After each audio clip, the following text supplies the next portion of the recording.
Assalamualaikum warahmatullahi wabarakatuh.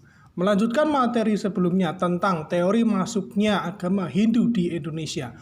Entah bagaimana caranya, akhirnya agama Hindu berhasil masuk ke Indonesia. Kemarin ada yang bertanya, Pak, lah terus teori yang benar yang mana? Semua teori tersebut sifatnya adalah teori, tergantung bagaimana kalian menyikapinya. Kalau menurut kalian, teori yang menurut kalian paling benar adalah teori Brahmana, karena hanya Brahmana yang mampu membaca bahasa Sanskerta, maka kalian boleh berpendapat bahwa teori ini yang benar. Namun itu adalah sifatnya teori, ada kelemahan, ada pendukung dari teori tersebut. Kemudian memasuki materi yang selanjutnya, yaitu kerajaan-kerajaan maritim Indonesia pada masa Hindu-Buddha.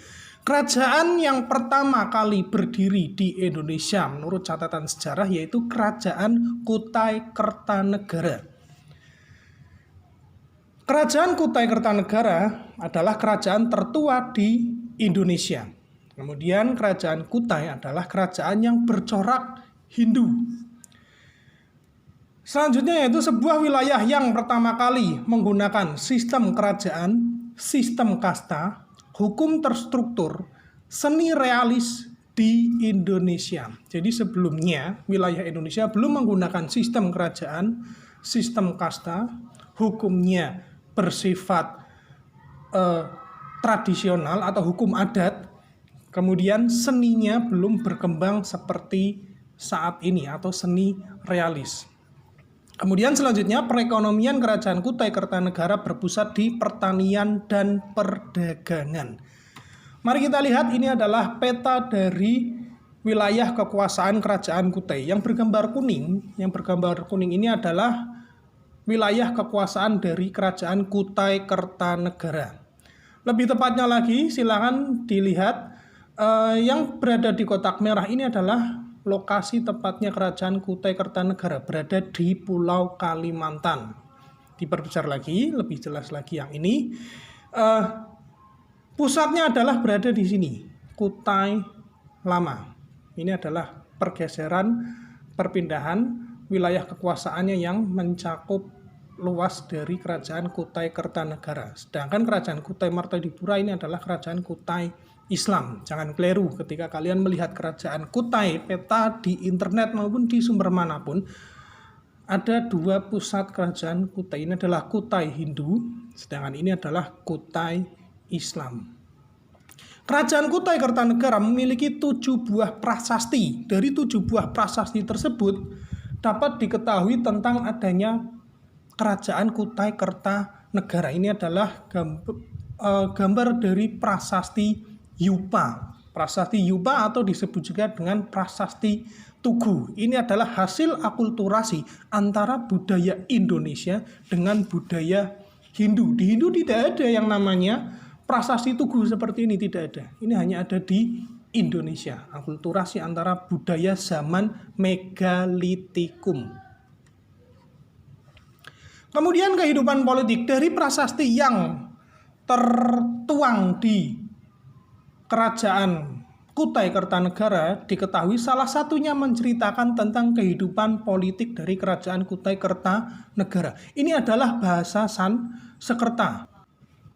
Ini adalah salah satu dari isi dari prasasti Yupa yang ditulis oleh para Brahmana menggunakan huruf Pallawa bahasa Sanskerta. Hurufnya sudah ditranslatekan ke huruf Romawi yang bisa kalian baca. Trimata Sri Narendrasya Kudungasya dan seterusnya. Arti dari prasasti tersebut yaitu Sang Maharaja Kudungga yang amat mulia mempunyai putra yang masyhur, Sang Aswawarman namanya, yang seperti Sang Angsuman menumbuhkan keluarga yang sangat mulia. Sang Aswawarman mempunyai 3 putra seperti api yang suci. Yang terkemuka dari ketiga putra tersebut ialah Sang Mulawarman, raja yang berperadaban baik, kuat, dan kuasa.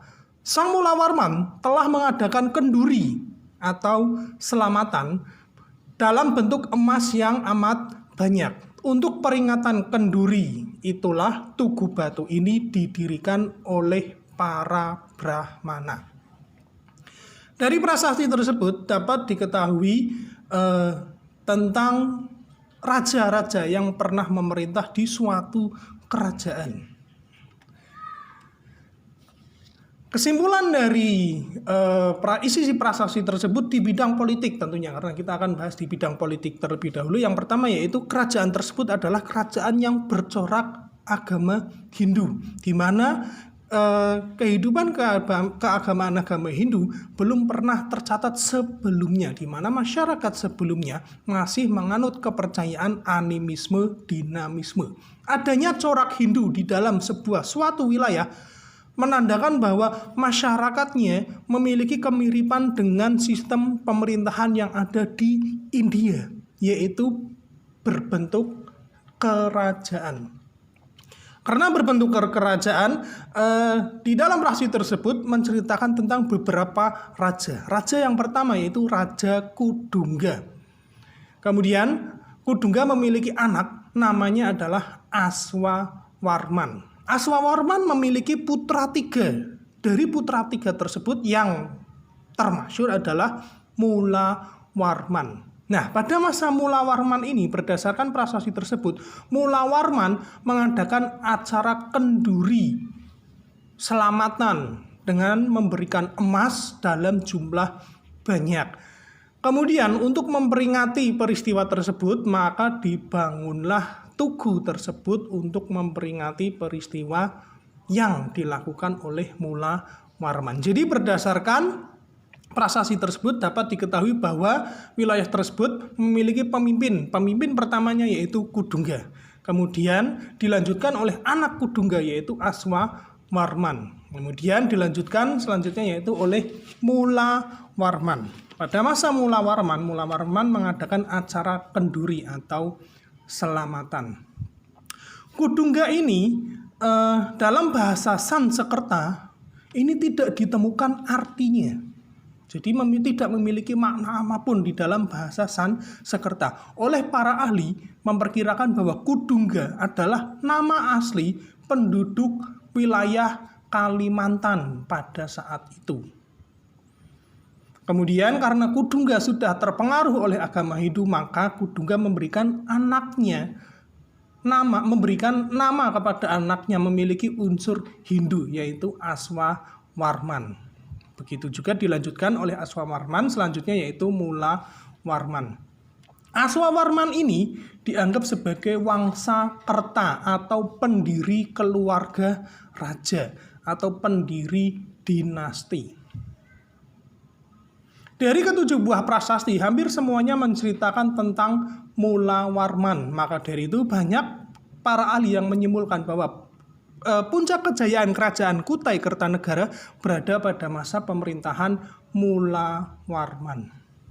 Itu adalah sekilas kehidupan politik dari kerajaan Kutai Kertanegara. Kemudian kehidupan ekonomi kerajaan Kutai Kertanegara bergerak di yang pertama adalah sektor perdagangan. Kemudian yang kedua yaitu sektor pertanian, kemudian yang ketiga yaitu hasil hutan. Dari sektor perdagangan bisa kita lihat di gambar. Sebenarnya ini adalah gambar dari persebaran agama Hindu dan Buddha di Indonesia. Ini adalah gambar peta persebaran agama Hindu dan Buddha di Indonesia.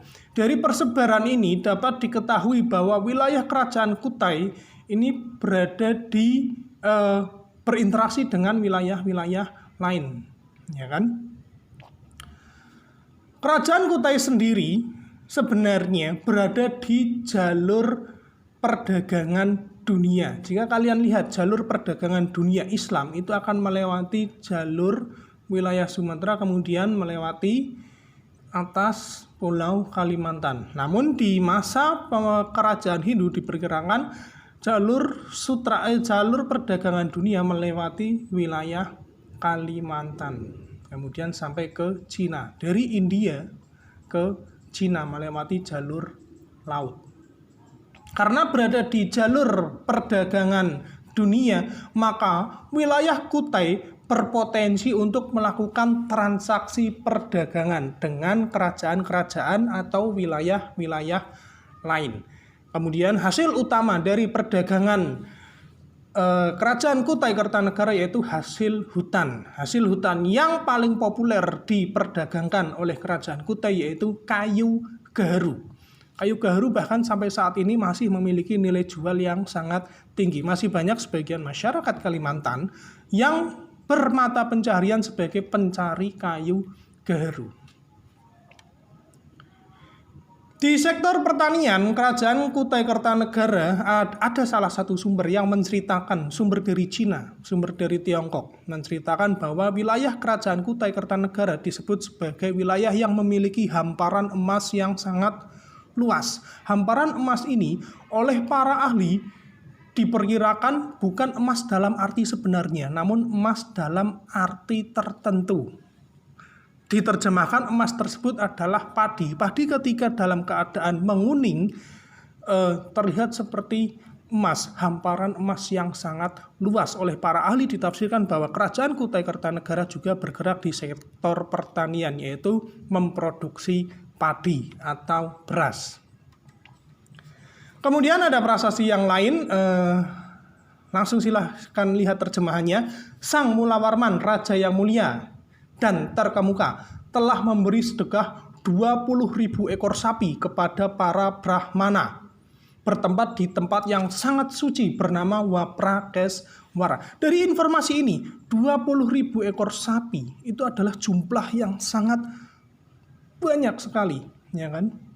Dari mana Kerajaan Kutai Kertanegara memperoleh 20.000 ekor sapi? Dari mana Mulawarman memperoleh 20.000 ekor sapi? Kalau hanya dari dalam kerajaan maka sangat sulit untuk memperoleh 20.000 ekor sapi. Maka oleh para ahli diperkirakan Mulawarman sudah bekerja sama dengan wilayah lain dalam perdagangan sapi. 20.000 ekor sapi tersebut diserahkan kepada Brahmana, diletakkan di sebuah tempat yang sangat luas, namanya Waprakeswara. Untuk memperingati peringatan tersebut, maka dibangunlah tugu ini oleh para Brahmana. Lanjut ke prasasti selanjutnya, masih membahas tentang Mulawarman. Tugu ini ditulis untuk peringatan dua perkara yang telah disedekahkan oleh Raja Mulawarman, yaitu segunung minyak dengan lampu serta malai bunga. Jadi Mulawarman itu dari berbagai prasasti menceritakan Mulawarman melakukan sedekah emas yang amat banyak yang pertama. Kemudian melakukan sedekah 20.000 ekor sapi. Kemudian ini menyerahkan segunung minyak kental dengan lampu. Segunung minyak kental dengan lampu ini diberikan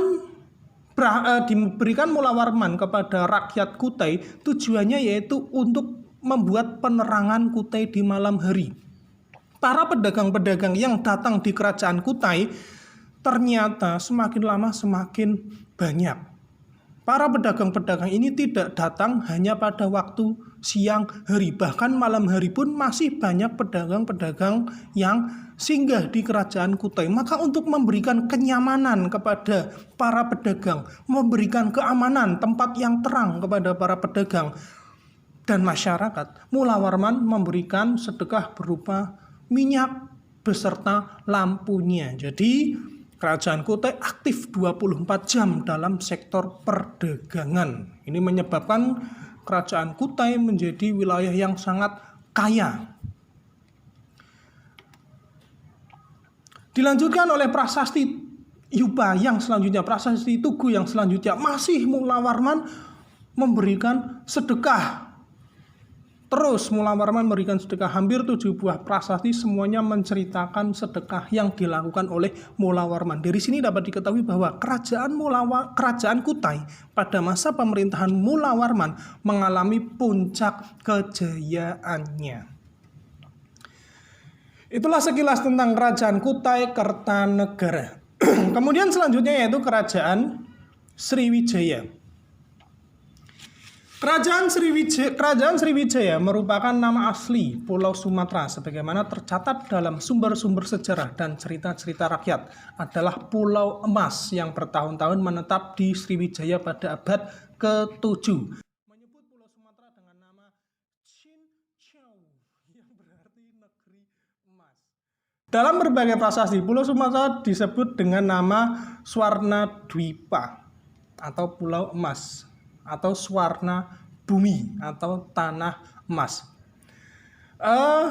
Kerajaan Sriwijaya dalam bahasa Sanskerta, Sri berarti bercahaya dan Wijaya berarti kemenangan. Karena memang wilayah Sriwijaya atau kerajaan Sriwijaya adalah kerajaan pertama yang memiliki wilayah kekuasaan yang sangat luas, terutama pada masa pemerintahan Balaputra Dewa. Faktor pendorong perkembangan kerajaan Sriwijaya yang pertama yaitu letak yang strategis di Selat Malaka, merupakan jalur pelayaran dan perdagangan internasional. Kita lihat lagi di sebelumnya. Ini Sriwijaya. Nah, ini adalah wilayah peta kekuasaan wilayah kerajaan Sriwijaya. Jalur perdagangan Kutai itu berada di sini. Perdagangan dari India ke Cina, ini sebenarnya di sini itu ada India, ya kan? Dari India ke Cina melewati Sriwijaya karena berada letaknya yang sangat strategis, maka wilayah Sriwijaya disinggahi oleh para pedagang dari penjuru dunia. Ada dari Cina, dari India, dan dari Arab. 3 pedagang dunia, Arab, India, Cina. Kemudian letak yang strategis berada di jalur perdagangan internasional menyebabkan banyak pedagang yang singgah di Sriwijaya, menjadikan Sriwijaya menjadi pusat perdagangan dunia. Karena Sriwijaya sendiri memberikan keamanan dan kenyamanan bagi para pedagang dunia. Jadi pada saat itu ada yang namanya perompak. Perompak tidak hanya ada di anime atau di film atau di kisah-kisah saja. Di dalam dunia nyata perompak memang ada bahkan sejak zaman kerajaan Sriwijaya. Ternyata kerajaan Sriwijaya ini melakukan kerjasama dengan perompak. Perompak berhasil ditaklukkan oleh kerajaan Sriwijaya dan dijadikan sebagai tentara laut Sriwijaya. Perompak ini akhirnya diberikan tugas bagi siapa saja pedagang yang tunduk kepada Sriwijaya, maka pedagang tersebut tidak boleh dirampok harta bendanya. Namun ketika pedagang yang melewati perairan Sriwijaya dan mereka tunduk kepada Sriwijaya harus dilepaskan, dan yang tidak tunduk diperbolehkan untuk dijarah harta bendanya. Dari sini para pedagang tentunya memilih untuk tunduk kepada kerajaan Sriwijaya dan merasa aman berada di wilayah perairan Indonesia. Karena keamanan inilah akhirnya jalur perdagangan dunia ramai disinggahi oleh para pedagang dari berbagai penjuru dunia. Sistem pemerintahan kerajaan Sriwijaya berbasis maritim yang besar dengan wilayah yang sangat luas. Pengaruh Sriwijaya juga dikenal cukup kuat tak hanya pada kerajaan yang bertetangga, tapi juga dengan kerajaan yang jauh yang ada di Cina, India, dan Vietnam. Prasasti kerajaan Sriwijaya itu tidak hanya berada di Sriwijaya, bahkan prasasti yang menceritakan kerajaan Sriwijaya berada di wilayah di luar Sriwijaya. Hal ini disimpulkan bahwa wilayah Sriwijaya ini memiliki cakupan yang cukup luas, bahkan bekerja sama dengan kerajaan-kerajaan di luar Indonesia saat ini. Sistem pemerintahan tersebut tak hanya memiliki pengaruh besar di masa silam, tetapi hingga saat ini keberhasilan pemerintahan Sriwijaya mempersatukan banyak wilayah di Nusantara menjadi roh bagi persatuan dan kesatuan Indonesia. Wilayah Sriwijaya yang sangat luas menjadi semangat bagi para pendiri bangsa Indonesia zaman dulu untuk mendirikan sebuah negara yang sama yang memiliki cakupan wilayah yang sangat luas. Kehidupan perekonomian kerajaan Kutai kerajaan Sriwijaya hampir sama seperti kerajaan Kutai. Sektor utamanya yaitu perdagangan. Kemudian sektor yang kedua yaitu di bidang pertanian. Di bidang pertanian sama seperti kerajaan Kutai. Pertanian utama Sriwijaya adalah padi, sedangkan di sektor lainnya yaitu rempah-rempah. Rempah-rempah ini diperdagangkan kepada para pedagang-pedagang dari luar Kutai, dari luar Sriwijaya. Kemudian yang ketiga yaitu selanjutnya yaitu perdagangan. Sriwijaya letak di wilayah yang strategis yaitu jalur perdagangan internasional. Berada di jalur perdagangan internasional menyebabkan wilayah Sriwijaya disinggahi oleh para pedagang-pedagang dunia. Selain itu juga dijadikan sebagai tempat pelayaran. Hal ini menjadikan Sriwijaya mendapat keuntungan dari segi tersebut. Maksudnya apa? Maksudnya adalah kerajaan Sriwijaya adalah kerajaan yang berada di jalur perdagangan, tidak hanya dilalui oleh para pedagang, namun masyarakat di Indonesia maupun masyarakat di luar negeri yang tujuannya bukan untuk berdagang namun untuk bekerja sama di bidang politik, baik dari India ke Cina maupun sebaliknya, karena melewati perairan Sriwijaya. Hal ini menjadi keuntungan tersendiri bagi kerajaan Sriwijaya, dapat menjalin kerjasama dengan wilayah-wilayah Indonesia di daerah lain maupun negara kerajaan di luar Indonesia.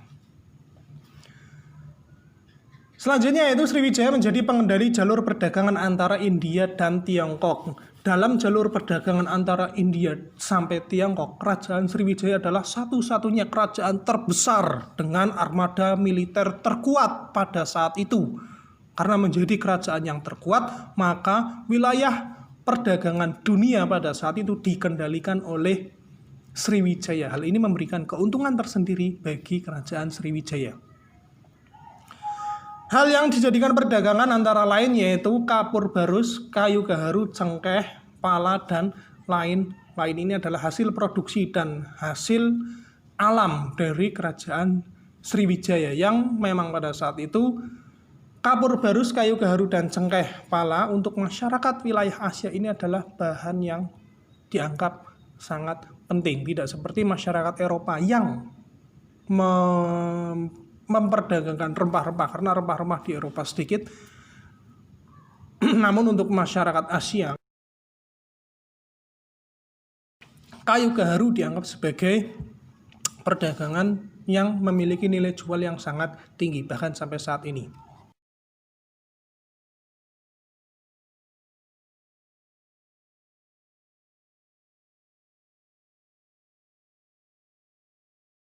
Selanjutnya yaitu kehidupan politik. Di sini saya hanya menjelaskan 3 raja. Yang pertama yaitu Raja Daputra Hyang, di mana ini adalah pada masa pemerintahan Raja Daputra Hyang, ini adalah keadaan awal kerajaan dari wilayah Sriwijaya, di mana akhirnya Sriwijaya memperluas wilayah kekuasaannya sampai ke Jambi.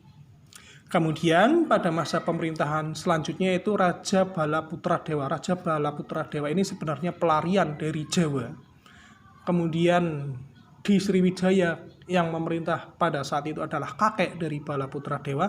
Kemudian Balaputra Dewa diangkat sebagai raja. Pada masa pemerintahan Balaputra Dewa inilah akhirnya Balaputra memperluas wilayah kekuasaannya sampai ke berbagai penjuru Indonesia.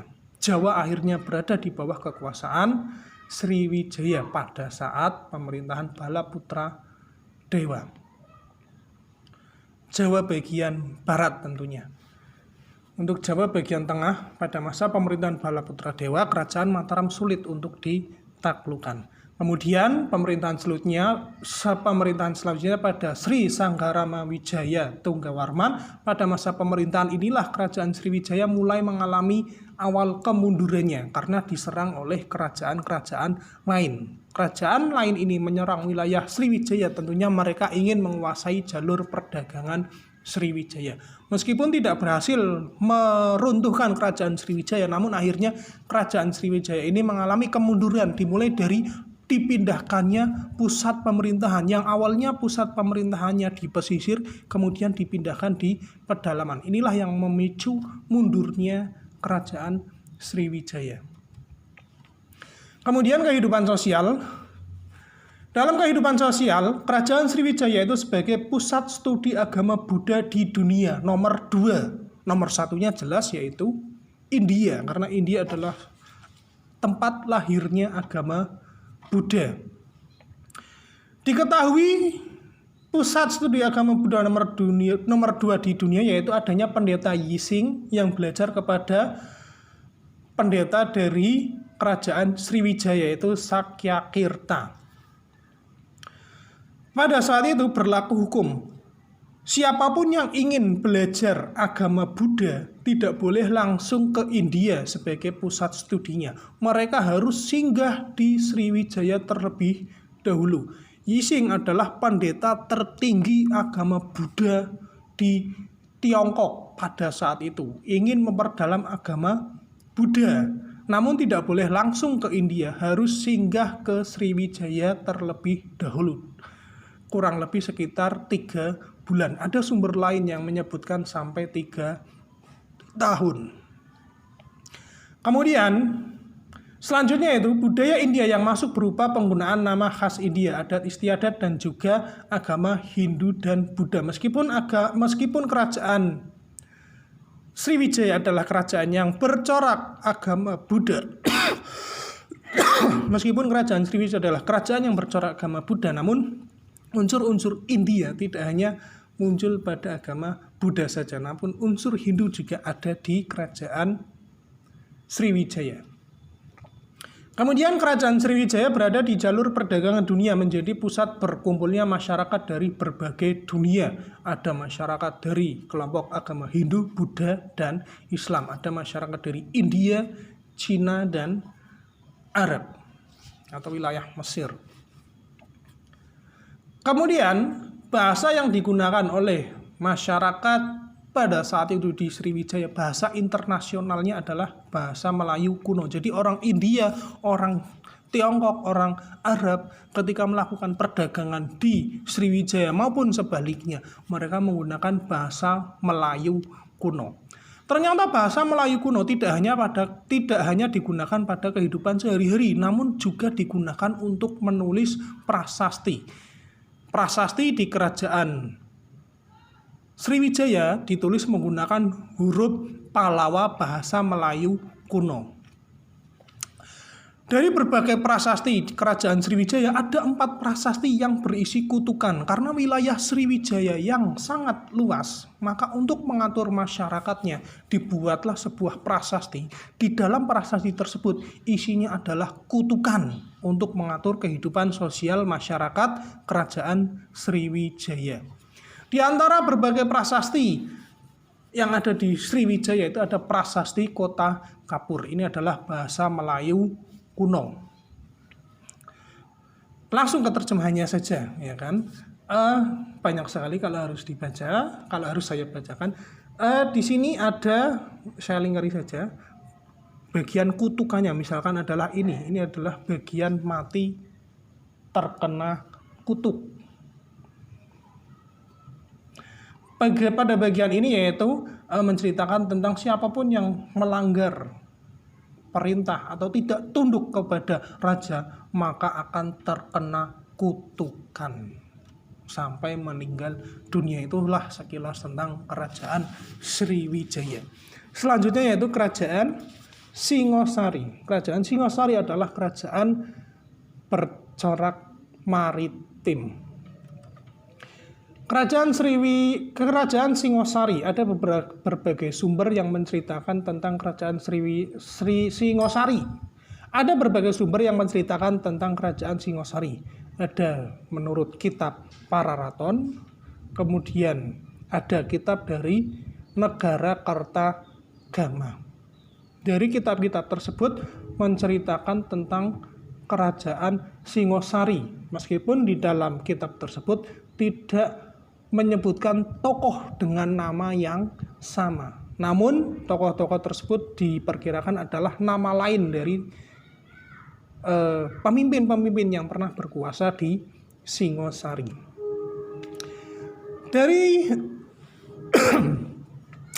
Dari sumber-sumber yang menceritakan tentang kerajaan Singosari, maka dapat diketahui Yang pertama yaitu Kerajaan Singosari diperkirakan didirikan tahun 1222 oleh Ken Arok. Ken Arok berhasil membunuh Tunggul Ametung dengan keris Empu Gandring. Setelah berhasil membunuh, ia menikah dengan Kendedes dan mempunyai anak bernama Anusapati. Setelah menjadi raja, Ken Arok bergelar Sri Ranggah Rajasa Sang Amurwah Bumi. Ken Arok membunuh Tunggul Ametung. Tunggul Ametung itu sebenarnya adalah pimpinannya Ken Arok. Ken Arok itu adalah pasukan pengawal Tunggul Ametung. Namun Ken Arok tertarik dengan istrinya Tunggul Ametung, yaitu Kendedes. Kendedes ini sangat cantik sekali. Kemudian Ken Arok tergoda dengan kecantikan Kendedes. Maka untuk merebut Kendedes dari Tunggul Ametung, Ken Arok harus membunuh Tunggul Ametung dibantu dengan keris Empu Gandring. Kendedes ini sendiri juga tidak begitu senang dengan Tunggul Ametung karena pernikahan yang terjadi antara Kendedes dan Tunggul Ametung ini adalah hasil pernikahan yang dipaksakan. Itulah kenapa Kendedes tidak begitu suka dengan Tunggul Ametung. Bahkan proses pembunuhan yang dilakukan oleh Ken Arok kepada Tunggul Ametung dengan berbagai polemik dan caranya sebenarnya diketahui oleh Kendedes. Namun Kendedes memilih untuk diam. Selanjutnya yaitu ini adalah wilayah dari kekuasaan Singosari. Wilayah yang ini adalah pusat pemerintahan Kerajaan Singosari. Kemudian wilayah yang berwarna agak agak redup dibandingkan pusat pemerintahan, ini adalah wilayah yang berhasil ditaklukkan oleh Kerajaan Singosari. Karena wilayah kekuasaannya sampai keluar dari Pulau Jawa, maka dari sinilah dapat diketahui bahwa Kerajaan Singosari adalah kerajaan yang memiliki sektor militer yang cukup kuat. Kemudian di bidang politik ada beberapa raja yang pernah memerintah di Kerajaan Singosari, yaitu raja pertamanya yaitu Ken Arok, dilanjutkan oleh putranya yaitu Anusapati, kemudian dilanjutkan oleh Tohjaya, kemudian Kertanegara. Oke, sementara sekian dulu kehidupan politik, sosial, ekonomi kerajaan-kerajaan bercorak maritim di Indonesia. Bila ada yang belum jelas atau ada yang ingin ditanyakan, silahkan ditanyakan. Assalamualaikum warahmatullahi wabarakatuh.